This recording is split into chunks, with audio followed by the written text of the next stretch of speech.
Nous avons constaté que le tourisme était l'un des rares secteurs qui a permis à notre économie de croître de 4%, même en période de sécheresse. Ils se rendent dans le pays pour investir.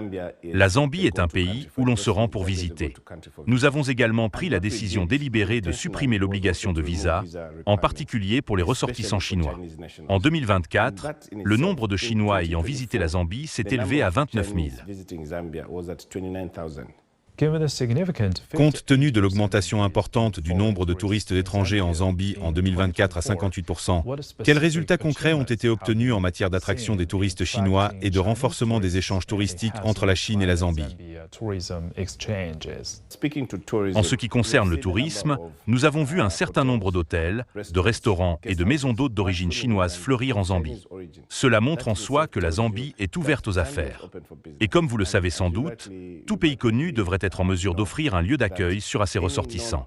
Si vous quittez Beijing pour venir en Zambie, nous vous ferons découvrir notre cuisine locale, le chimé, le poulet, les légumes, etc.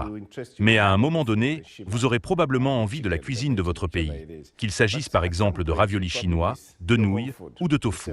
Vous serez en mesure de trouver ce restaurant particulier qui appartient évidemment à un ressortissant chinois. Et vous pourrez y vivre. Il en va de même pour les hôtels.